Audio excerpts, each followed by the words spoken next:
Hello, welcome to our Replenish retreat for August, our Lammas retreat. And I'm going to give people a couple of minutes to join, or a couple of seconds really, to join in and get my audio recording started, but letting people have a chance to find their way to us. I know sometimes there can be a little bit of a gap between the starting of a live and the finding your way into where it's actually happening. You have to hit refresh a couple times sometimes, etc. So letting people find their way here. I see that Karen's here, Maxine, Taryn, Kim, glad to see you. I am happy to share some space with you in some seasonal enchantment for today. Hello, Jennifer. Hello, Anna Maria. Glad you are here.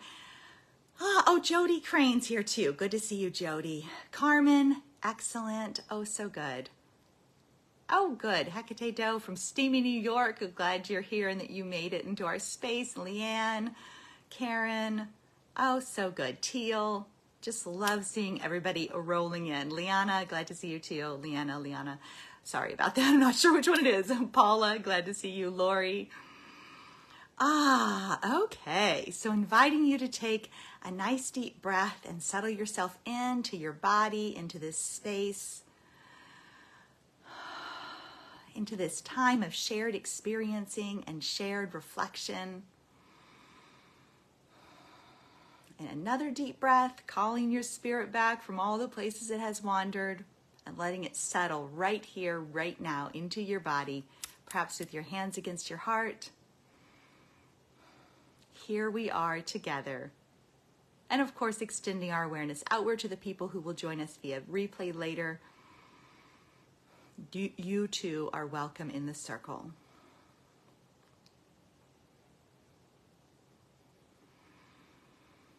Okay, so today's Replenish retreat is both celebrating Lammas and also still exploring and appreciating my little book, Replenish. It's not exactly a new book anymore. It came out a couple of months ago, but still drawing from Replenish. I'm planning to continue to draw from that book thematically as the year continues to unfold, and also a little bit of celebration of my newest book, The Great Between.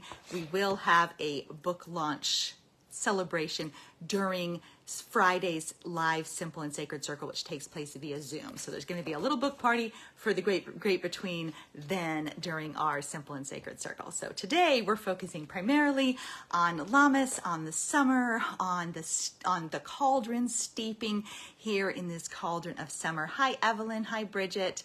Hi, Anise. Glad to see you. I'm sorry you're having another hard day. This year has been hard for a lot of people. I feel like there's a lot of big stuff that has happened, a lot of challenges to deal with, and that can be tough. But it also makes taking time for replenishment that much more important. It's that much more important to take a little time out and let yourself pause, and that is pretty difficult.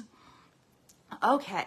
So we're going to ground in today and invoke our ceremonial space with a spell to restore wholeness, which comes from our Simple and Sacred Nourishment Guidebook for the Goddess Magic community for September, or for August.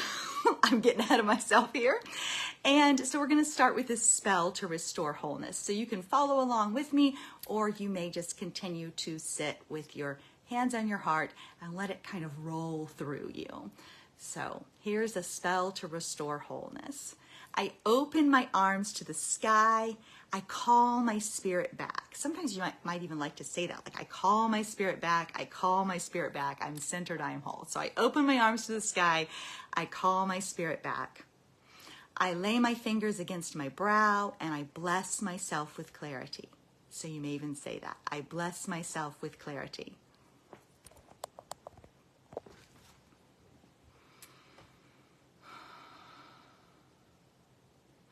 I lay my hands against my heart and bless myself with peace. I bless myself with peace.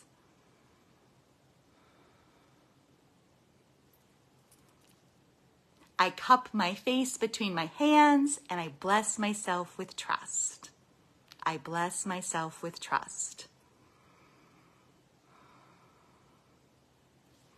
I lay my hands against my belly I feel my body on this earth.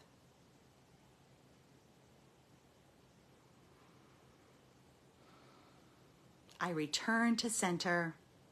I restore myself to wholeness. So that's a spell to restore wholeness. I restore myself to wholeness.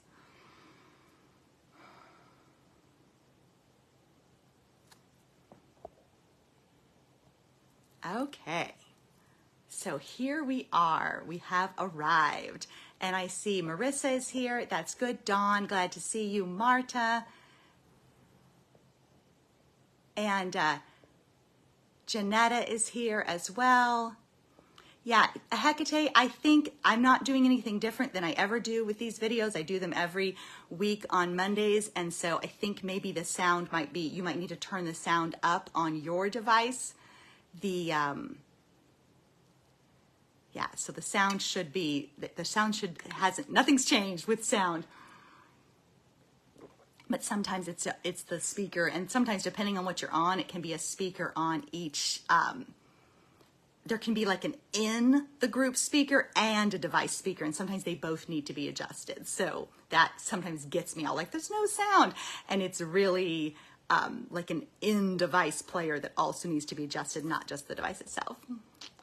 I'm going to do, this video will be recorded and the replay will go up on the Replenish Retreat homepage. So the replay will be there for, there's a Replenish Retreat homepage. I'll link to it again after this is over, but that's where the companion cards are that go with today's ritual. And so the companion cards are there, and then the Replenish Retreats are all there. So you can scroll down and see the one from the summer solstice, the one from Beltane, etc. And they will go on from there. So, okay, so here we are, and I'm gonna touch in. I'm going through this book for the third time, actually. I don't need to pat myself on the back too hard, but I have found it to be very replenishing, just as it was intended to be. And what I do is I just go through, I start with day one and I go through until I get to the end of 3 months, and then I start it over again. So I'm on, or maybe I'm only on my second time through. Third time, whatever, it doesn't really matter, but here we are. And so I am currently on day 66. So that's the reading that I'm going to share with you today. So again, taking a deep breath. And letting yourself pause. That's really what these retreats are about, is giving yourself a little pause of soul nourishment, a little dollop of the sacred. This book has its originations in a quote about spots of time and soul seconds. So taking a spot of time or a soul second and listen to this. This one is a more of an affirmation or a declaration. So you may wish to repeat it along with me. I liberate myself from the shackles I have placed on my own dreams. I simplify and restructure my patterns and commitments. I create with joy. I follow the inspiration. I return to center. And from there, I allow my life and work to unfold with ease. So really welcoming that in as we enter the last several months of the year.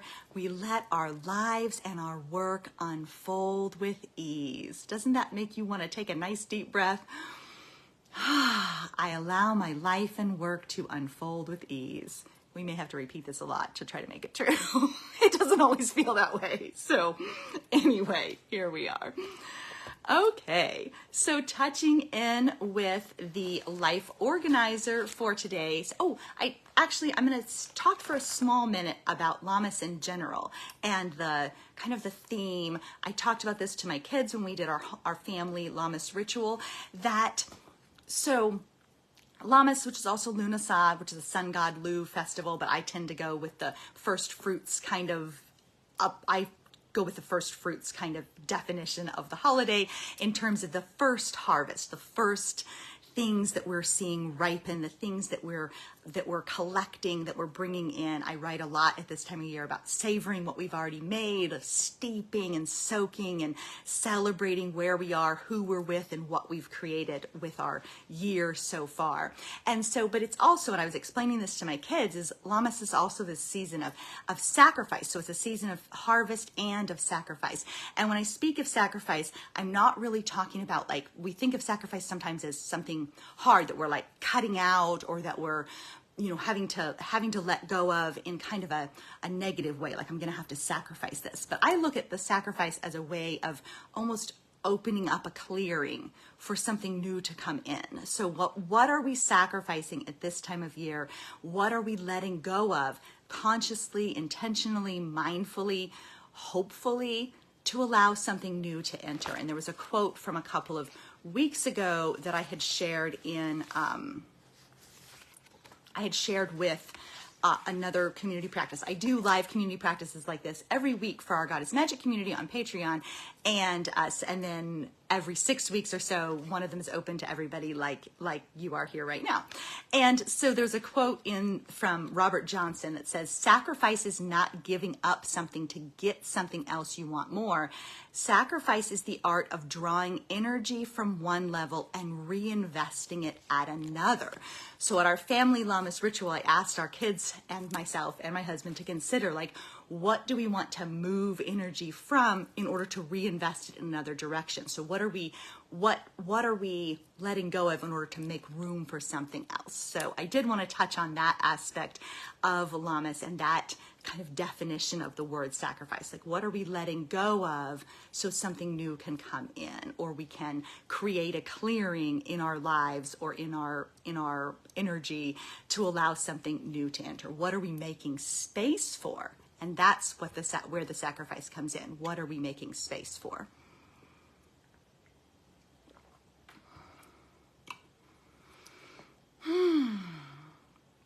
Okay, so I find that a helpful reframe of the idea of sacrifice. And sometimes it's also a good time of year to, I forget the author I got it from, but the idea to let go of something or to contribute something to someone else that maybe does pinch a little, that we are sacrificing. So maybe donate a little extra money more than you might normally do, or let go of something that you do kind of still want, that you're kind of clinging on to make space. So it doesn't, sometimes the sacrifice can pinch a little bit too. Like, it's okay to have it pinch a little bit, but I do like the clearing the way and the making a clearing in your own life for something new to enter. And so along those same lines, our first companion card for today is part of our ongoing Inspiration Oracle series that, like I said, I do these community practice lives every week for the Goddess Magic patrons. And it's a combination of quotes from my past Everyday Magic class, and then also resources from this book, The Life Organizer by Jennifer Loudon. So this is the one we are on today. And it's a very short quote, but there's a lot that is contained within it. If the mind can get quiet enough, something sacred will be revealed. If the mind can get quiet enough, something sacred will be revealed. And that comes from Helen Tworkov in the book, The Keys to the Open Gate. And I think this is a really multi-layered quote, so it's deceptively short. If the mind can get quiet enough, something sacred will be revealed. But I've had people question me before, like, what does that even mean? Like, what is something sacred? Like, what is sacred anyway? And what I find in my own life is, and I talk about that with 30 Days of Goddess too, is about creating space for the sacred and yourself in your own life. But if we're thinking in terms of like creating a clearing in our own lives, that when something sacred is revealed, you know it when you feel it, but there has to be space. You have to have margins for magic. You have to have a clearing in your own life. You have to have space for the sacred and for yourself in order to hear it, in order to feel it, in order to perceive it. So we might have different perceptions of what is sacred. For me, I don't feel like we can define it precisely, but we know it when we feel it. For me, I know that sense of the sacred every time I step out my back door and onto this spinning earth, and I feel the wind, and I see the sky, and I feel my feet on the earth. That is sacred to me. That is where the sacred is revealed. Is that wind in the trees, that bird flying by, my feet on the earth, my breath in my belly. All of those things that's when the sacred is revealed to me. And so if we think about that, the mind can get quiet enough. The nature of the body is to be in motion. The nature of the mind is to think. There's no shame and blame in not being quiet enough. But it's that when we create the space, when we create the margin, that's when we dance with divinity. That's when we dialogue with divinity. That's when we feel that pulse of the holy in our own bodies, is when we have space. And so what space looks like to you might be different than what it looks like to me. You might find that the sense of the quiet space. So this says the mind, if the mind can get quiet enough, but I'm thinking if your life can get quiet enough. So where I find that is stepping out my back door and sitting on my porch swing with my prayer book and my pens and listening and looking at the world and feeling my place in it and reattuning to my own belonging. You might find it on a yoga mat. You might find it at an altar. You may find it, as I spoke a while ago with Lucy Pierce, you may find it in your own bed, taking time to take care of yourself and laying there in your own bed. You may find that space of quiet in which something sacred can be revealed. That might be your power spot. You might find yourself there. So there's different ways to look at it, but for me, it's all about making space to listen. And that's why I celebrate this Cauldron Month every August, is we have to make space. I find that I have to consciously, sometimes fiercely and intentionally defend the container in which to steep, in which to listen, in which to pause, and in which to tune in, to tap in, to root into. And anyway, and then something sacred is revealed. So that was our first little card for today. And so the journal questions that cover that, or that go with that, is, do I have quiet space to listen?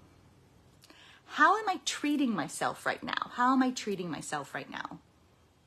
More like, how are you, behaving towards yourself? Not like, how are you treating yourself with like snacks or whatever, but how are you treating your own body, your own mind, your own space? Can I let myself have what I need, crave, and want? So I feel like that's one of the things that we experience at Lammas time as well, and in the cauldron of reflection, is allowing ourselves at least a slice of what it is we crave. Because we find, and I had a companion nourishment audio in which I said, like, trust that you know the kind of nourishment you need. Trust that you know the kind of nourishment you need. And you feel that calling. Like, you can feel that craving. You can feel that longing that says, I need whatever it is. I need this. And so the invitation of August is to allow yourself to have at least a slice of what it is you crave. Very often the fantasy notion of, what life could be isn't what we really can have necessarily, but we can usually still allow some type of space, some type of clearing, and some type of opportunity to have at least a slice of what we crave. So that's the other thing to consider. And then, and this is going back to Jennifer's book here, she says at the top, surrender your shoulds and discover your desires. So I think that is another invitation of this month as well, is what happens when you surrender your shoulds. So creating the space allows something sacred to be revealed. Surrendering the shoulds allows you to discover your desires. Surrendering the shoulds. And they're so active. Those shoulds can be so active and pervasive. And I write too of coulds as being active and pervasive as well. Like, I could do this. And it can be a little sneakier than should even, because could kind of like slips in, and somebody asks you to do something and you're thinking, well, like your instinct is like, I don't really want to do that. But then you think, but I could, like, it's possible that I could do it. And so could can be surrendered as well. What if we surrender our coulds? It doesn't sound as alliteratively pleasing, but if we can surrender our coulds, we discover our desires as well. Just surrender our coulds and discover our desires. So cast off our coulds. I'm going to get my alliteration back. Cast off the coulds and discover the desires. So that is great. Okay. Let's see. And then an affirmation for today as well. My life is an act of devotion. My life is an act of devotion. And if we look at our lives as an act of devotion, what are we drawn to do, create, or be? So if our lives are acts of devotion, then what are we most powerfully drawn to? What are we drawn to create, to do, to be? Like, what's that powerful yearning? And I really do find, I know there's things that act to dull our intuition and to dull our sense of knowing, but in the quiet spaces when the something sacred is revealed, we often find that we know what we long for, we know what we yearn for, we know what we need, we know what we crave, we know the kind of nourishment we need, etc. So if we see our lives as acts of devotion, what are we drawn to do, create, or be? Do, create, or be. And then a final affirmation: I am deserving of what I desire. I am deserving of what I desire. And that can be really enculturated into us to not believe. But we are deserving of what we desire. So surrender the shoulds and discover the desire.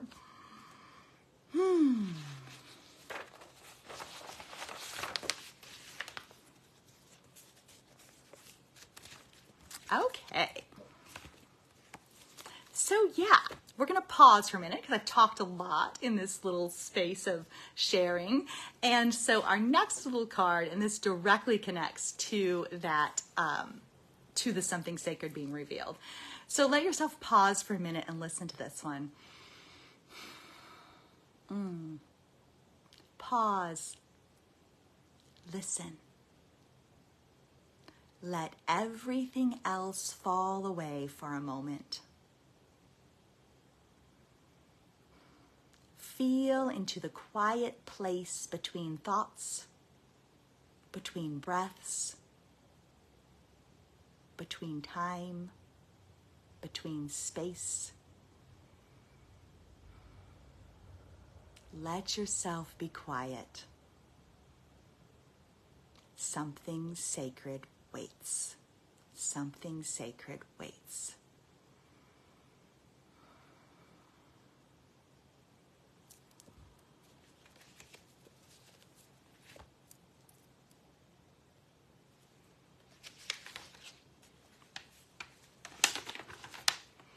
And along those same lines, I have another little prayer that I recently wrote just at the end of July about this season of plenty. So that's really where we are in late summer, is this season of plenty.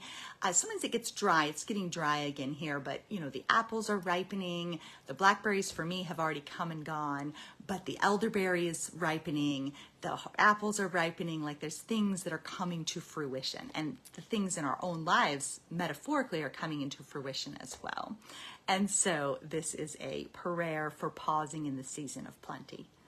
Let us pause in this season of plenty to celebrate what we've tended into flourishing, what we've chosen, what we've nurtured and made, what we have poured our hearts and time into. It is good. Let us so too honor changes and next steps, leaning forward into what's arising, these thin slivers of new ideas that beckon to us from the dream time in symbol, sign, and cauldron call.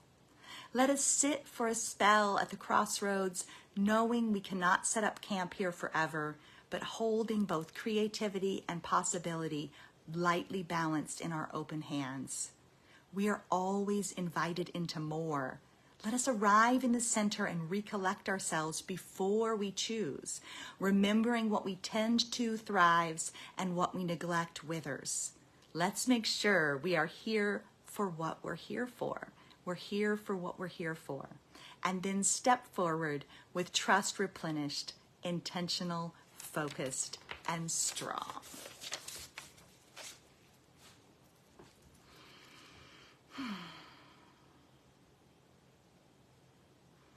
Okay, so acknowledging that sometimes it can feel difficult to let ourselves have what we crave or what we need, and that real life is complex and involves lots of people and lots of needs and lots of distractions and lots of changes. So coming back again and again to that idea that we can always remember, return, and begin again. We can always remember, reclaim, and begin again and return. Like that, those things are always available to us.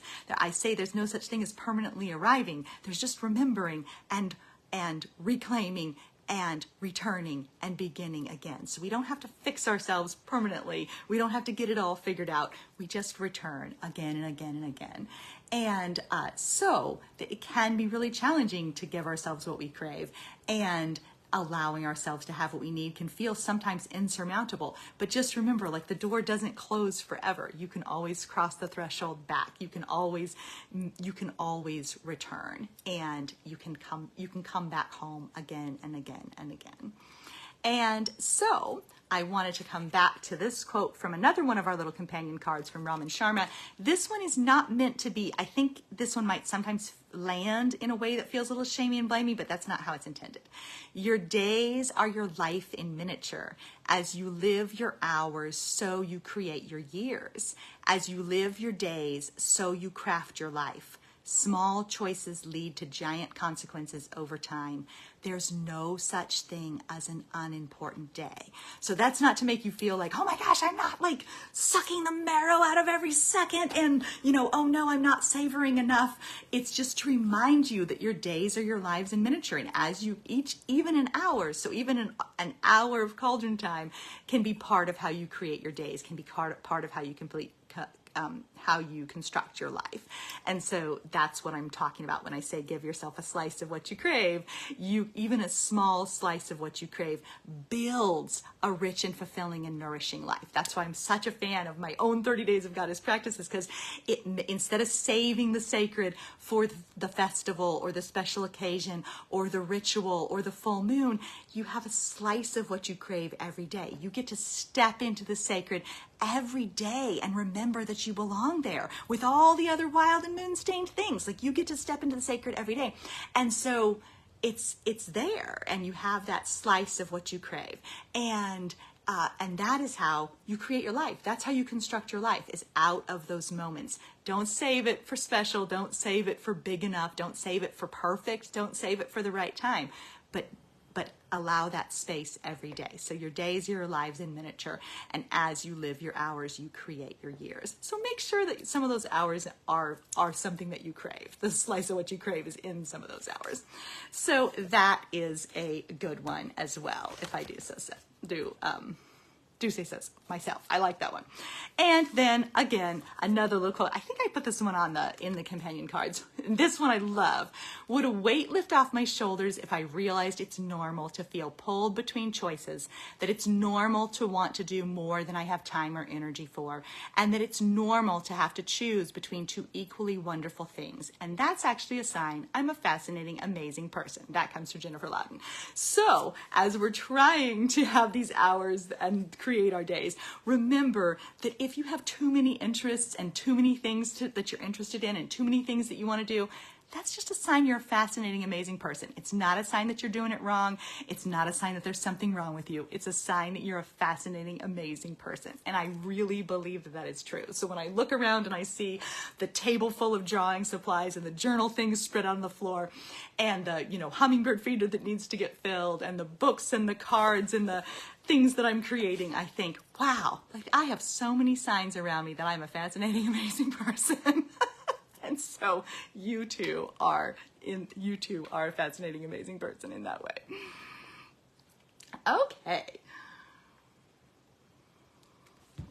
So here we are. We've already gotten to the end of almost to the end of our time together. I do have a Lammas poem that I'd like to read. And yes, you are, Kim. It does lift a weight. I really feel it, and especially because you can use it in the shame and blame kind of way, looking around, thinking, I haven't done this, I haven't done that, and you think, oh, it's just that fascinating, amazing person again.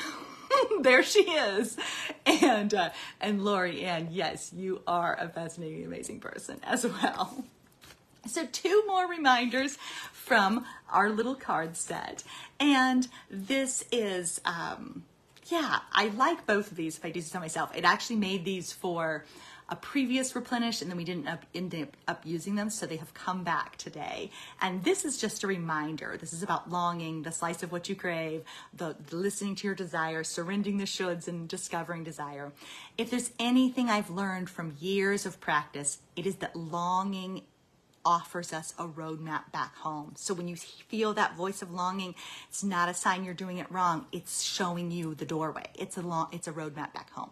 Longing offers us a roadmap back home. There is no too late. There is now. I remember that my promise is to be in devotion, not to be perfect. My ritual today is to forgive myself and to begin again with what I have. My ritual today is to forgive myself and to begin again with what I have. And then one more, let us give our, okay, actually I'm going to invite you to, I'm going to do two more. I'm going to switch myself up real quick. I'm going to read my Lammas poem, and then I'm going to use this pink one as our closing practice to send us off for the day. So this poem is called Dusk on Lammas, and it was written last August. No, it was written 2 years ago in August, but it's a lot of my poems are just like poem stories of something that actually happened. I have this piece of hair that's bugging me over here. A lot of my poems are poem stories. They're just literally telling about what happened in that experience. And I can find these little lessons and messages and symbols.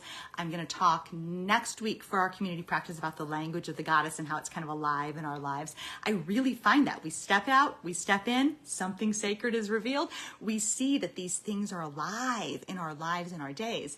And so a lot of my little poems are just basically like, I went outside and this is what I saw. So this is one of them, At Dusk on Lammas. So inviting you, to take a breath and maybe let some tension out of your neck and shoulders. At dusk on Lammas, we saw a white dog with no eyes. I'm not sure what it means, but I know a symbol when I see it. We looked up to see a slice of crescent moon in the wide gray sky and bats dancing above the trees. I found a spiral shell fossil in the driveway, the curve of its form cloaked with a layer of fine crystal. I marveled, as I do whenever I find one, at being the first human fingers to touch it in its 200 million year story, intersecting with my own temporary now. There were 2 broad-winged hawks in the tree behind the house this morning and 2 copperhead snakes on the road. This evening as we drove home, we saw a buck at sunset leaping across the road, his antlers curving against the pink-stained sky. The wild sunflowers and golden asters are in bloom, merry and yellow, and the pink flowers of the slender bush clover are in bloom too, always seeming in wait of becoming a flower crown. Each day, life makes its own kind of poem, these bits of experience we gather and learn from. There are world ceremonies all around us. To notice them is its own kind of ritual, its own kind of magic.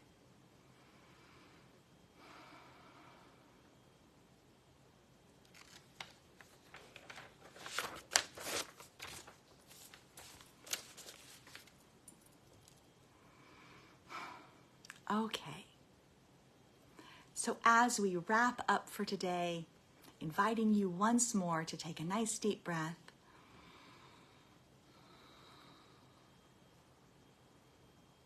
Settling yourself into your body, into this time and this place, into this season of abundance and plenty, this season of sacrifice and renewal, this season of making space, this season of taking time to steep, but also creating a clearing in your life in which to listen, trusting that something sacred will be revealed.